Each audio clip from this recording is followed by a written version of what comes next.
दोस्तों ग्रां की संस्कृति इन्ने चिर तक पूरी नहीं मनी जाती जिन्ने चिर तक ग्रां की नारियां द्वारा कोई घोड़ियां सुहाग या गीतड़ू नहीं सुनचे। निक्की निक्की ढोलकी की आवाज़ पवा करती है। आओ चलचे उन्हें नारें कोल उनके कोला सुनने अपनी संस्कृति कन्नै लवालाप वो सुहाग वो घोड़ियां ते गीतड़ू।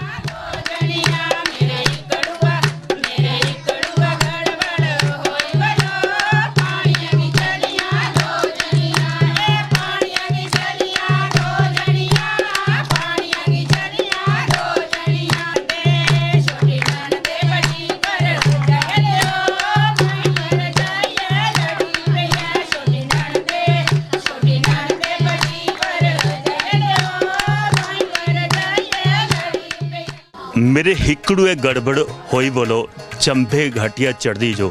दोस्तों ये जो डोगरी गीत है खास करिए चेता होंदा वो पुराने दिन जिले घरों के पानी नहीं होंदा खूहें तलाएं पर पानी ढोने पौंदा दो दो द्रोगड़ा सिरा पर उपरा दोरा झुंड। पुराने जमाने वाली नारां तो पता है पर अजकल वाली तो सिर्फ टुट्टियां मरोड़दियां पानी घर आ जांदा। एक नार बैठी दी उनके कन्नै गलबात करने उनके मना की गल भी तुहाडे तक पहुंचाने की कोशिश करने। की नाम जी तुहाडा? राज रानी जी। राज रानी जी उमर राज कर दी रही होनी अपने टाइम च जहाँ नहीं शुरू तो मेहनत करने ही मेहनत करते। हाँ जी। पर जियां पुराने वेले च सुनते है जियां हुण गीतां दे बोल ही पुराने ते वो दो दो द्रोगड़ा हाँ जी चुगदे ही एक ढाके विच रखे दा उन्हां दे सिर पर भी दो हाँ चुगदे जी ते उपरा फिर डाडा दोरा झुंड भी हुण तक ही करने झुंड ते कड्ढना ही हुंदा ना। पर अजकल वालियां कड्ढदियां चलो टाइम दी गल है फिर क्या करना। अजकल वालियां शैंपू कन्नै सिर तो उत्ते दुपट्टा सिर पर रुकदा कि नहीं वो तो है फिर टाइम की गल है ना कमाई भी है ना अजकल मुलाजम पेशा सारे का ते पिछले हे मजदूरी करिए पेट पालते ही दिहाड़ी लानी उन्हें उहदे च गुजारा करना। अजकल फौजी दे जनानियां फौजी बाहर भेजा देंदे एटीएम उनके कोल ने फौजी ते नौकरी फौजी नौकरियां उत्थे करा दे एटीएम जनानी घर चला जनानियां कोल ते क्या करना ही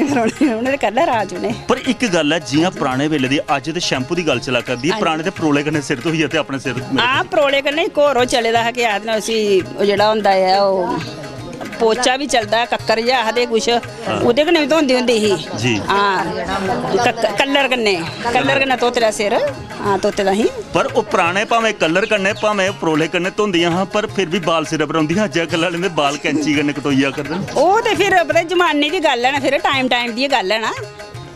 एक गल जियां हुण तुस सुना करदे भी ज़्यादातर जागत नौकरियां करा दे फौज च भर्ती न पर फौज च जंदे न ध्यान घर वाली पक्की तां रौंदा कि नारां दो मिनट दे बाद फोन कर दियां घरा दी एक निक्की जी टुक भड़ुकी हो तो उन्हें उत्थे सुना दिंदी ओह फिर पैसे खूब पवाई दिंदे न उंदे घरे वाले उनेंगी ते अस बेचारे साढ़ा जमाना ही पहले भी ऐ ते अस जंदे साढ़े पिंड इक ओह लग्गे दा फोन लग्गे दा हिंदे सरदारें दे घर उंदे घर फोन करने जंदे ते हून तक नहीं फोन पकड़ने आंदा अस केह् फोन करना। ओह अजकल पढ़ी लिखी दियां कुड़ियां साढ़े जमाने 5-6 पढ़ाए दे आखदे बाहर नहीं जाना कोई गल होई जंदी है ते अजकल मुड़दियां कुड़ियां कदी नहीं मुड़दे मुड़े नहीं मुड़दे कुड़ियां नहीं मुड़दियां जमाने दी टाइम दी गल है ना फिर पर थोड़े मने की हुंदा अज जमाना दिखिए हैरानगी लगदी होर के चुप कराई ओड़दे नूंहां धीआं आखे लगदियां अजकल अपने जम्मे दे बच्चे नहीं आखे लगदे कुसै जे आखना माँ प्यो जनानी कन्नै सैह्मत नूहें कन्नै सैह्मत पुत्तरें कन्नै सैह्मत बरखलाफ नहीं चलदियां ते अजकल नहीं मनदियां नूहां भाई। इ'यां साढ़ी सस्स गै नहीं मनदी है ते केह्ड़ा 150 रुपये दिहाड़ी लैंदा मैं सस्सू सौह्रे देआ जे मैं अपना पेट पालन करां केह् करां मैं दस्सो रुट्टी नहीं दिंदी सस्स नूहां दा मुकाबला अमन सामने होआ दा अमन केह् करना फ्ही दस्सो हां जीव एड्डी लम्मी ते मैं केह् करां नहीं बी जिगरा जां ते मतलब कोई कम्म खोली देना चाहिदा पुत्तरा गी ते फिर ते मैं इंदा पालन कड्ढी के 150 रुपये दिहाड़ी सानूं बी लोग साढ़े पिंड दे दिंदे नहीं लोग एक कम्म करना जिल्लै सस्स काबू नहीं आवे कन्ने गा हनुमान दा मंदर उत्थे जे मंत्र कोई किलिये पाई लेना चाहिदा। नहीं ओह नहीं इन्ना जुल्म भी नहीं हुंदा ओह फिर लेखा किलनियां भी आनियां ओह लेखा भी देना उन्हें थोड़ा देना है लेखा तां भी दित्ता जांदा अगर तुस ओहदी सेवा करो सेवा करने आ मगर पैसे रुट्टी देन दे जी कपड़े देंदे ढोइये जिथे जाना इंदे रिश्तेदार ने भुगतन दे दियां ओह इंदे कोल थोड़ी मंगन दे दियां हूं आखे मी जान मी 1000 रुपये दो मैं कुत्थों देना नहीं देना हुंदा दस्सो कराया कुंजिया भेजन दी